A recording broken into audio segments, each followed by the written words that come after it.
Hey guys, and welcome to Dominions 5 with me, Time and Tactics. I'll be playing as Satis, Middle Age, for this playthrough, but I've also created a map. I'm using a tool called Campaign Cartographer 3 Plus, I think it's called, to create this one map of a, well, let's take a look. I'll show you here. If I go to Map Editor, Load Map, Land of Dreams, that's the one I've selected or created, and here is the map.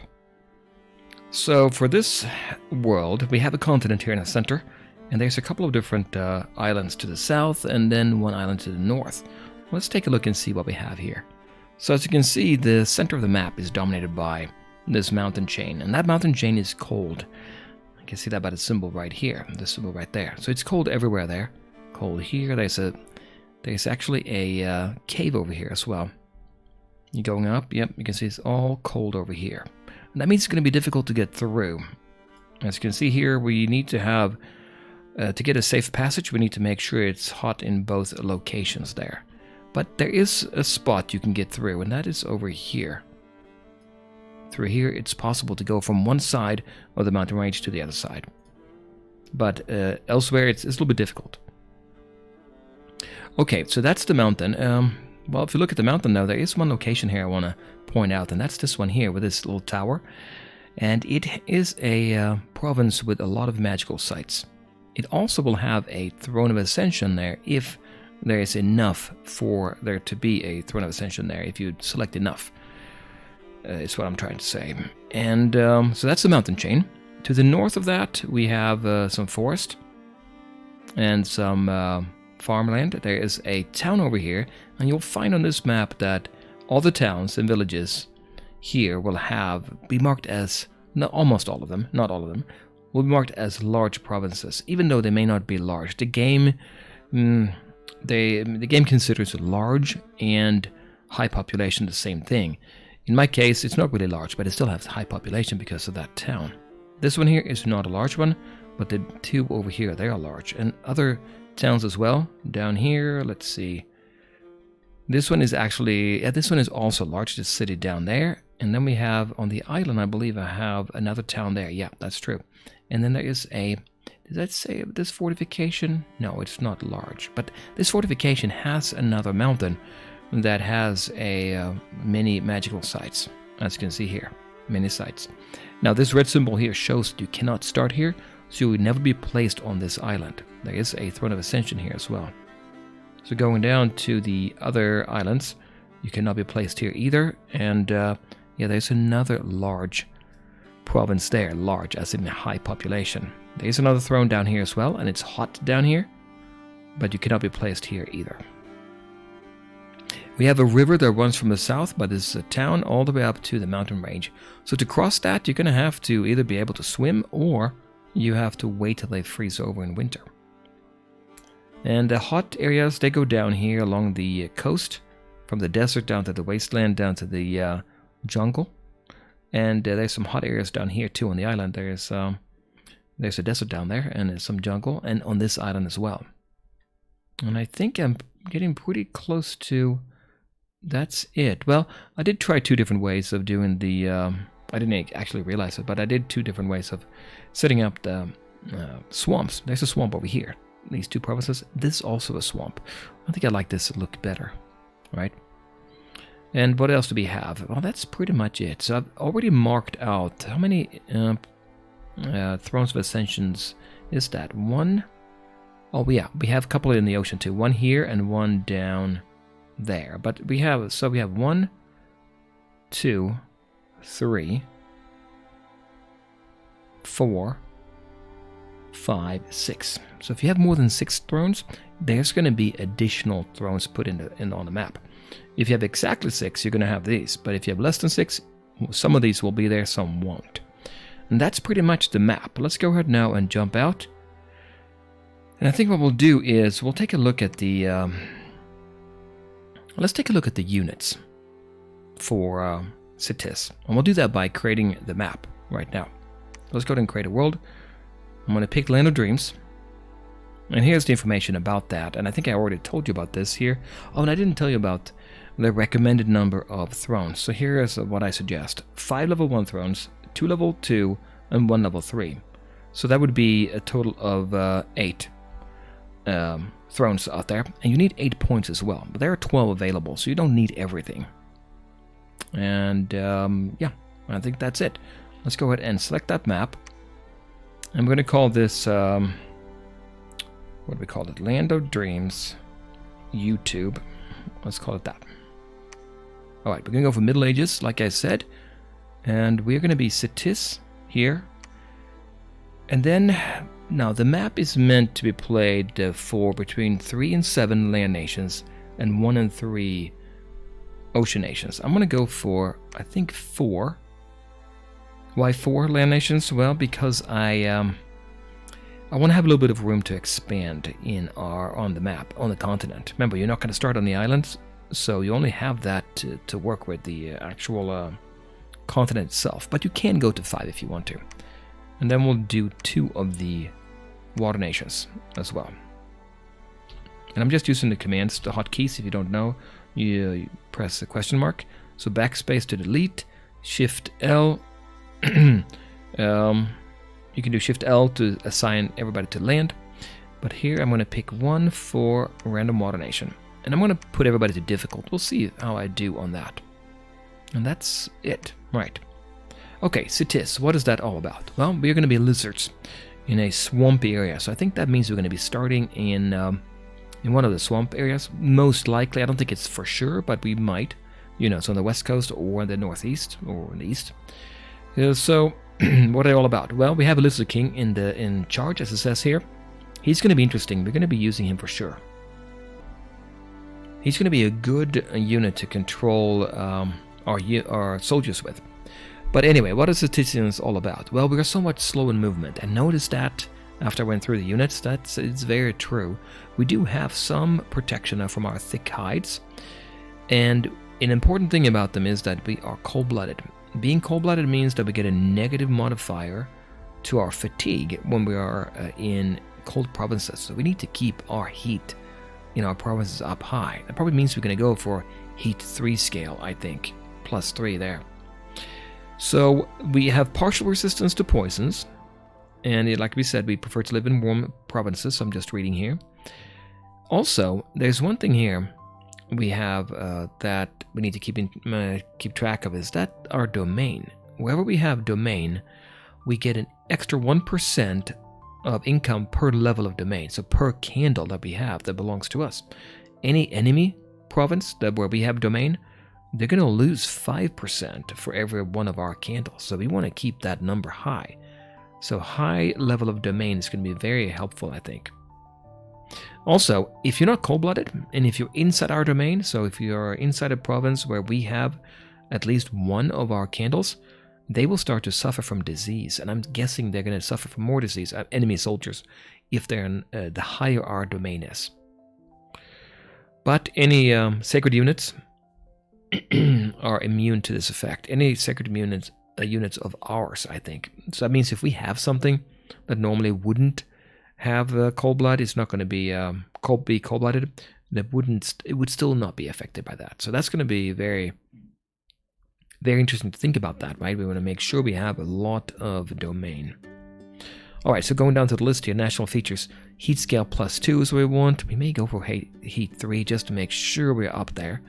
Poison resistance, cold-blooded, thick hides, and we have death, nature, water, and some astral. And we have powerful priests. We have a lot of priests, actually. Let's take a look at the sites first, what we have here. Here's the Temple Marsh. So we have some units that we can get from here. These are only available in our capital. And we also get 2 death gems, 2 nature gems, and 1 water gem. And then we also have the Empoisoner's Guild. There are 2 other units there. The Poison Slinger and the Empoisoner. And we'll look at them, well, right now. So we have our commanders here, quite a few.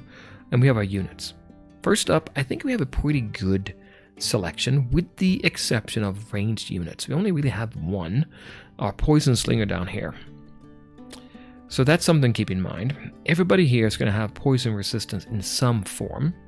We have a lot of units that are mages, that are priests among our commanders as well. And then we can make kind of a choice maybe here. We have slave units and we have regular units. These three here, the orange ones, are slaves. And as a slave, they get a negative, well, they have a negative modifier here, I guess. Well, they have lower morale, you know, intrinsically. You can see that here. The slave, usually very low morale, but if they're boosted by a taskmaster, they go up in morale. And they also cost half in upkeep cost. So if we can find one of our units here that are already good, it's going to cost us only half in upkeep. So it's worthwhile looking at them, and I think we'll do that right now. We have the runner, first of all. So like every other unit that we have, we're going to have poison resistant. It varies a little bit between units, but this one will have 5. So any kind of damage from poison is reduced by 5. That means obviously if somebody's attacking us with poison, we're going to be taking less damage. But also if we use some poison effect, like a poison gas over the entire battlefield, we'll take less damage. So that is good. We also cold-blooded. Yep, we need to be actually, because our domain is going to demand it, or they will get disease. And we can cross rivers. Remember that river going from the mountain chain down to that city in the south? Yeah, we can cross that anytime we want. There are swamp survival. That means we can move through swamps like there was a normal province. And we also don't get a negative modifier when we do combat there. So if somebody attacks us in a swamp, we're going to be stronger than they are, relatively speaking. And this is a slave, like we said. Okay, so that is the different attributes of the runner. Now, they are normal sized, kind of normal hit points, pretty normal here. The speed, though, is high. So while we don't have many range units, this is a very fast unit. We could maybe use them to flank the enemy, circle around, and attack their, well, whatever, mages in the back from behind. They have 2 weapons, too, so that's going to be helpful.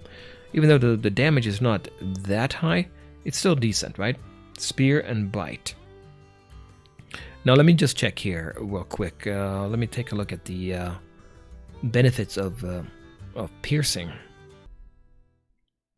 So for piercing, and I say piercing because we have a spear, that piercing damage means that we reduce any protection that we encounter by 20% before we calculate our damage. So if we attack somebody without protection, that's kind of worthless. So if we attack like barbarians, I think, the spear doesn't give us any benefit. I mean, it's going to do its damage, but nothing else. If you look at the slash damage here instead, it does 25% more damage after we reduce our damage due to protection. So let's say we attack barbarians. Well, they don't have any armor, any protection. So we're going to do the full damage and then plus 25%. So that's pretty good. So let's keep that in mind. If we do use swords, that's good against unarmored units, and then piercing is good against units with armor. So let's keep that in mind. So that's them. They're fast, no real protection here, but they can hit the enemy pretty hard with 2 weapons, I think. We may want to get it, and they're not very expensive, only 5 gold per year, being a slave. The problem is, obviously, the morale, but we'll do something about that too. So that's one of the slaves that we can look at here. We also have the slave warrior here over here. Not nearly as fast, 11. Not bad, but they do a lot more damage. 20 with a trident is very good, and it's length 3, so it can repel most other weapons. So what did we say about the runner? Length 3 as well with a spear, so equally good. All things being equal, you want a long weapon better than a short weapon. So those are good at maybe they're pretty well. The combat speed is not bad here, right? So we could use them to attack just in general. Maybe not try to get around the enemy, but we can get there. They don't have very much protection now. It's only 3, so any kind of damage, missiles would not be very good against them. I mean, missiles would be good, not good for us. If somebody attacks with a missile with a bow, they can easily get through. We can't use our defensive skill for that, just protection, right? And defensive skill is still not very good. Morale, still bad. Now that leaves us with the elite warrior. The elite warrior is very similar to the regular slave warrior. It's a little bit slower, I think, 10 instead of 11. But it has the same weapons, and now he has protection 10. So we're going to be paying more, right? 15 gold, 9 resources, and 9 recruitment points. Compare that to 13 gold, 3 resources, and 8 recruitment points. We're going to be using up a lot more resources, but maybe it's worth it, because if they survive, and the protection would help them to survive, the elite warriors, then they gain experience. And if you gain experience, that's just a boost to your stats. Would be quite helpful, right? So something to keep in mind. Maybe, you know, don't really know which way is the best way to go. You just want a whole bunch of the slave warriors, maybe, and not worry about if a few of them die, and then, or maybe you want to keep more of them around, the elite warriors, and pay a little bit more for each one. Okay, so that's the 3 slaves. So I'd like those a lot. Let's jump in to see what we can do if we want to go with slaves. What do we do about the morale? Because morale is such a bad thing. If it breaks, they all leave. Forget about all that weapons, right? All those weapons. Well, we have a unit here, a commander, a taskmaster. He's not very good on his own. He's cheap. He only takes half a turn, if you like. We can recruit 2 a turn to recruit. And he is a taskmaster +2. That means we're going to increase any slave's morale by 2. That's part of his group. So instead of 8, was it 8 we had on these? I think it was. It was 8. They become 10, and now it's normal. And this elite warrior actually has better. He becomes 11. And then the runner, what are you? 8, so 10. So that's not too bad for this taskmaster. His leadership is only 40 though, and that means he doesn't give any bonus to morale because of his leadership skill. If he can find a commander that is better than that, that would be better. So that's one way of doing it. We also have down here the Lizard King. If you look at him, he is probably my best commander leading units. Very expensive, 230 gold, 5 resources, and takes 2 turns to get. But once we get him, he has a leadership of 120, which means he gives +2. So it's equal to that taskmaster now, but obviously much more expensive. Something to keep in mind. We'll come back to him in a second here, I think. What else do we have as far as commanders? Well, we have another regular commander of Satis. As you can see, he has the usual poison resistant 7 in this time, cold-blooded, swimming, and swamp survival. He only has 60, 20 more than the taskmaster, but still just gives 0 boost. So if you have 2 units, 2 squads there, then you get 0 for each one. But if you have 3, they all get -1, so you don't want to do that. Now, that means he may not be the best either, but the Lizard Lord, it has 80, and 80 is the cutoff for getting that extra +1 morale for 3 squads. So you can up to 3, each one getting +1.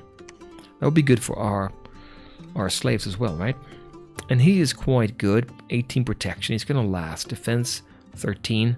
Those 2, I'm not going to count him to beat anybody, but he should not die that easily. If you look at the commander, he has 16, a little bit worse there.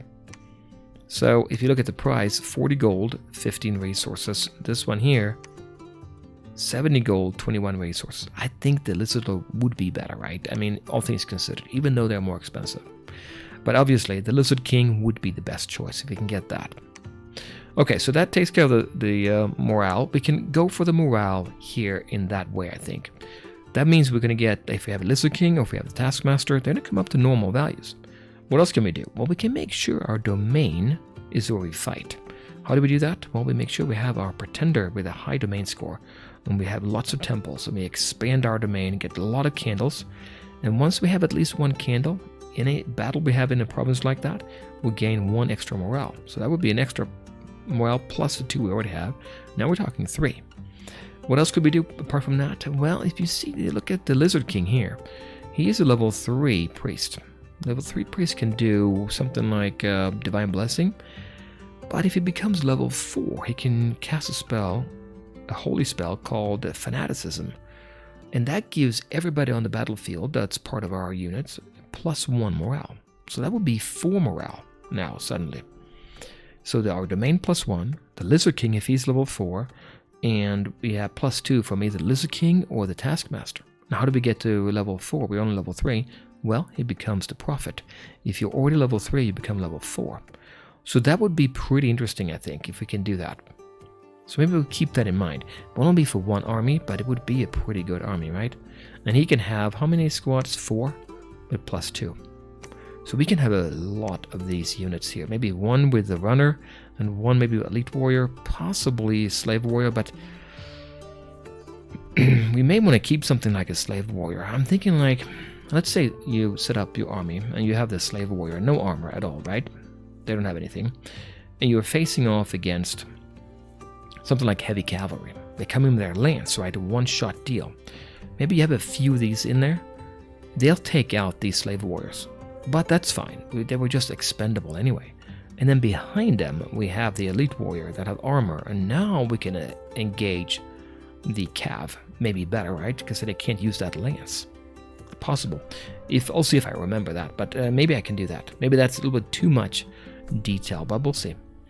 Okay, so we're talking about morale now. What else can we do about that? I don't think I can do much about it. I think that's pretty much it for now. We'll see, you know, spells or items later on. But I think +4 or so is doable. And that means our slaves would be great, and we can actually use them as is. Okay, we also have regular units here, these 4. We have militia. And you're going to find these are nothing really special. Still poor morale, but the taskmaster won't actually help. So that won't do anything. Oh, and no, I did forget one thing that I want to tell you. And that's this unit here. Look at this one here. High Priest of Satis. Remember, now we're sitting at +4, right? We got a Prophet who is level 4 using Fanaticism. And we have our domain +1. And we have the Lizard King by himself is +2. Or the Taskmaster maybe. But if we get the High Priest of Satis, he is a level 2 priest. So he can be blessed. He has all the usual stuff, swimming and all that stuff. He can have a leadership of 40, not that good. But what he can do is he can train a sacred being in a temple. Now that being for us is a serpent. That serpent is a sacred being. Also, he is inspirational, +1. Now that means we can get 1 more in morale for every unit that has 1 snake or a serpent in it. So we can get 5 more. Remember the runner was at 8? He becomes 13 if we're in our own domain. You know, led by that Lizard King, having all this, the serpent, all that stuff. It's possible we can do it. And also the elite warrior has 9 +5. That's 14 morale. That's not bad. So maybe we can do something about that. We can get that High Priest Satis. So as you can see, we already have 2 units here with who have the holy path. They are priests. Anyway, going back here. So this unit here, you know, I know most people say this is worthless, throw it away. But I'm trying to think of when will you actually use it? Why is it in the game? Is it just random? Well, obviously it's cheap, right? So it's not going to cost very much here. 6 gold per year. Why would you get this one instead of a slave? Well, I'm not sure I can figure that out. Combat speed is the same. Morale is even worse. They have only 1 spear. Recruitment points 5. It must be the price, right? Because gold 7, resources 2. If you look at the cheapest one here, gold 13, resources 3. A little bit better morale. But if you don't care about the morale for whatever reason, and we may not, because if you have the Lizard King, we can still, you know, get this morale up by 5, right? Because we're not relying on a Taskmaster here. We would be up to 12. It would still be fine. We could use it as chaff. It could take a hit, right? For not much money. We can have them in the front, lined up. And even if they flee, so what? I don't think it matters if 1 unit flees. I don't think it impacts the other units. Correct me if I'm wrong about that. So we could maybe get these as chaff. Behind them, we have the elite warrior, the slaves, and they take and engage the enemy, you know, once these are gone. It's possible. Maybe we can do that.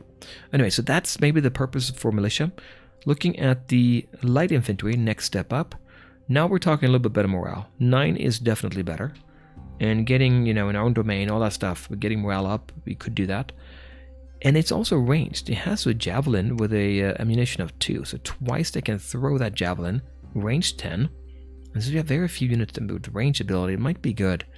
12 damage here, total of 12. 2 there. And then strength 10. So that would be 12 total, right? So that would be a possibility. It is definitely better than that militia, but if you're going to be a chaff anyway, you know, I don't want to spend more money. What did we say the price for the militia was? 7 gold, 2 resources, and 5 recruitment points. 725. Here, 10, 5, 11. 725 for the other one. So it's quite a bit more expensive, right? But you do get that ranged. So if you want a unit you want to actually use, maybe the light one would work. You know, in some situations. They could be behind our main units, wait a turn, then attack. Maybe something like that. What else do we have? Well, we have the heavy infantry. Now, something I haven't looked at, that's the encumbrance. They have quite a bit of encumbrance. That's what your fatigue goes up by every turn. And if you hit 100, you can't do anything until it goes down. And if you hit 200, you start to take damage, I think. Morale is 9. What did we say the light was? 9 as well. Okay. But they should have more armor here. But look, they're very slow. Yes, they have 16 protection, which is not bad. 12 defense, 10, 15, and 11. It's going to cost us a little bit. But they can take a hit. They could maybe defend, you know, hold the line against enemies. Not doing too much damage, to be honest, but just stand there and take it. While we run down the enemy maybe on the flank and attack their mages or the commanders, and then the enemy will flee. It's possible. I don't know. So we can maybe do something about that. Okay, that would be the heavy. So we got the militia, light, and heavy. Then we also have the city guard, which is like a medium infantry, I guess. Have scale mail and shield.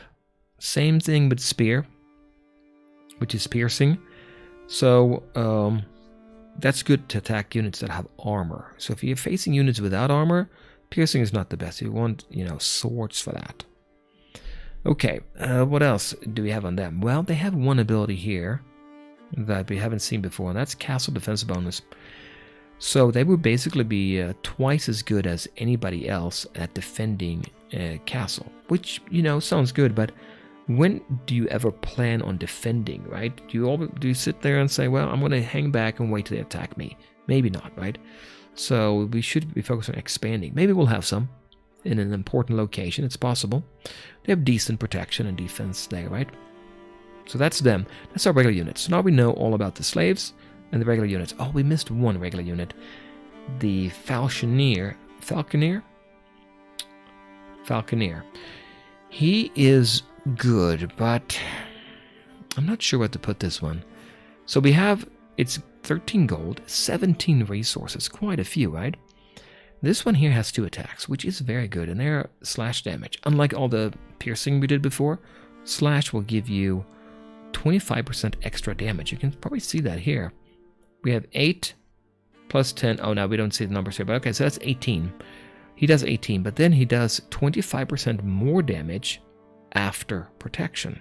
So if you meet somebody without protection, barbarians, he's going to do more damage. So that's 25% more than 18. But he has 2 of them, so he's going to be twice as effective. And because he's ambidextrous, he doesn't get a negative modifier. He has that 2, that you'll normally get like a -2, but he's offsetting that. So that is pretty good. He also has armor and defense, but resources is expensive here. He's not super slow, but not fast. Yeah, it's exhausting, right? So they have this encumbrance of 6. Okay, that's the Falconeer. So that leaves us with these regular units and the slaves. Now what about sacred and or large units? Well, we have 2 sacred, the Swamp Guard and the Sobek Sacred Guard. The Sobek Sacred Guard is limited in recruitment to, as far as I've seen, 1 per turn. So you're never going to have a big army of them. And that kind of makes sense, right? 37 hit points there. 21 protection, defense is only 8, but he has 2 weapons. 1 halberd here does both slash damage and pierce damage. So you both get that 25% bonus and that thing with a reduction of protection of anybody. If they have huge protection, that's going to be reduced. They're going to kill somebody every turn, right? But only kill 1 unit. If they're facing off against a lot of units, they're going to be harassed, and they're not going to be able to do so well. Only killing 1, maybe chaff every turn. But they also have the bite, so it's a really powerful unit here, and they're also sacred. So if we have a good bless, then that we could take advantage of that as well. Poison resistant like normal, but 8, that's pretty good. What else does he have? Magic resistance is pretty high. Morale is high, so he's going to be an all-around very good unit. But do you want to spend that much? I don't know. Maybe not. Let's look at the other sacred unit, the Swamp Guard. As you can see, not as expensive, still sacred. Same kind of stats or attributes here. He has 1 falcon, I guess. Here, 19 slash damage. Again, it does 25% more damage after protection. So good against barbarians. 18 protection, 12 defense, not bad. This would be a good unit to have. There's no limitation to how many you can get here, but I believe we can only get it at our Temple Marsh here, our main site. So we have to get them all there. Those are our 2 blessable units. We have one more unit here, hand-to-hand melee unit. It's a smaller version of the Sobek Sacred Guard, the Sobek Warrior. We can only recruit in the capital, but there's no limit to them. 30 gold, and it's going to be competing with the Sacred Guard, right? So they're very good. 20 protection, 10 defense. Yeah, all-round very good unit. Does a lot of damage, but yeah, do we want to have this? Do we want to have this? I don't know. That's very expensive again, right? So that leaves us with 1 unit, and that is the Poison Slinger. It's our only ranged unit, really. If you don't count that, was it the light infantry? Yeah, I think it was. Range 15 in poison. Poison Sling. Does 5 damage. If you look at this one here, 5 damage, armor negating. But our strength is not added, so no matter what armor they have, we're going to give them 5 damage. And it's an air effect. So that means it's going to stay where it's going to hit 1 square. It's going to stay there for 2 turns. Whoever walks through it's going to take up to 5 or take 5 damage. We, as you know, have protection from that up to 5 anyway, or up more, even more for some of the units. So we are not affected by it. So if we have them back there with 12 ammunition, be pretty effective. If we have a prolonged fight, eventually they're going to be worn down and take damage every turn there, right? We put them right behind our units. That would be very effective. Also, dagger piercing, you know, not that good, but yeah, it's something. Morale is only 8, so we would have to have them in an army where we have a lot of morale boosting things, right? And then their protection and defense is bad, so they wouldn't really do much there. Those are the units, and we already looked, I think, right, at the Lizard King, the Taskmaster, and the Lords here. Now let's look at the, I think that's, yeah, and the High Priest. Let's look at this one, Hero Duel. That's another priest, level 1 only. Nothing really special about this one. If you look at the numbers, pretty high magic resistance, that's good. But protection is low, attack low, defense low. Can't control any units. Combat speed is just average. What's the benefit of this one? Well, it's a level 1 priest, and it has a price of only 30 gold. And it only takes half a turn. Well, you can get 2 per turn. Why would you want this one? Well, let's go back to that Lizard King we talked about, this one here. But making him a profit, it's going to be level 4, right? Then, let's say we empower him to be a level 1 Astral Mage as well. And then let's say we get one of our other units, one of our mages, that is also Astral. Then he can use them as communion slaves, and that will boost his magic paths by, magic skills by 1. So it could boost his holy by 1, from 4 to 5. And if he does that, he gets what's called channeling. That's a spell, combat spell. And that means any other holy mage, not holy leader, on the battlefield that belongs to us would gain 1 level in their holy. So if we have a hero duel there, then we go up to level 2. And if you go to level 2, I think there are some spells in there that are very effective against individual units. So normally, if you have a huge army you're facing off against, it's kind of hard to do, right? You take out 1 unit. But if you have a bunch of these, you only pay 30 gold, right? It's less than some of our regular units we can buy. You can have 10 of those and just do, you know, take out 10 enemies per turn. Maybe it's possible we can do that. The other reason I think maybe the hero duel is there, and maybe the more logical reason, is that it's very cheap. It's level 1. And remember, if we have Dominion, we gain 1% if we own it as well. If an enemy owns an area or province where we have Dominion, then they lose 5%. So if we send our hero duels in, maybe with some kind of, and I don't really know what we can get, but some kind of item, a cloak of some kind, or something else, to make them stealthy, they can go in and they can start maybe convert the province. And as soon as we get control over the province, the enemy would start to lose. Like even if you go up to 1 candle, they would go lose 5%. And the way it works is you take this number, their level, and double it. And that's how high they can bring up our dominions. It can only go to level 2 in ours, so they couldn't improve it in past that. That means you want to send it into enemy units, enemy provinces where they're a negative dominion, and then just work it away up till we get positive, you know, and let them take damage, so to speak. Let them go at less less income. Anyway, that takes care of that. We already talked about our level 2 guy here. He would also be level 3 if he was on the field when we cast that channeling with our Lizard King. But now let's go look at our mages here. So we have one over here, a shaman. Speaking of astral, getting communion slaves, here's an option, right? Level 1 nature, level 1 astral here. Has everything else normal. Supply bonus of 10, so we can feed up to 10 of our units. He would be somebody we can maybe use to do research if we wanted to, right? Pretty cheap, 90. I think that would be a good choice for that. Other than that, we can send him out. We can also do search for magic sites. That would be an option. Or we can produce items with him as well. If you compare to the other mage that we have, that's pretty similar. Level 1 death, level 1 nature. This one is also stealthy. And it has stealthy 55. So that's how many units I need to have the enemy to have a 50% chance of discovering this unit. And be also assassins. That means they're going to be less of a chance that anybody we assassinate is going to have bodyguards. So interesting, right? So maybe we can use them in the field more. Because they both have 9 in research. And then the poisoner in the field, he has a poison sling as well, so that's good. I mean, he could be in combat as well, if we wanted to. And we could then take this one to do more general research. That's a possibility. I think that leaves us with one more commander, which I didn't talk about, the Sobek General. So similar to the Sobek Sacred Guard. Leadership 80 there, and yeah, he's sacred as well. So depending on if we get a bless or not, he could be boosted up there. But we also have this unit here, the Marsh Master.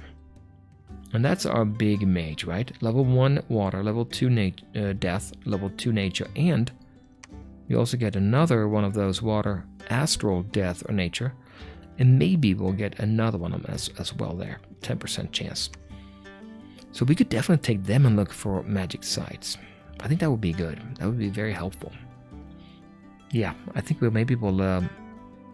think about doing that. He also has that supply bonus of 20 this time, so we could have them in the army as well.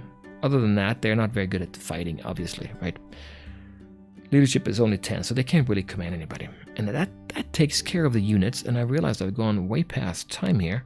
So what I'm going to do is, we're going to continue here next time. And what we're going to do is then we're going to go through and set up the Pretender. And then from there we'll go into the game and we'll talk a little bit about the strategy, what we're going to do here as Satis. But come back next time, we'll play more. Bye.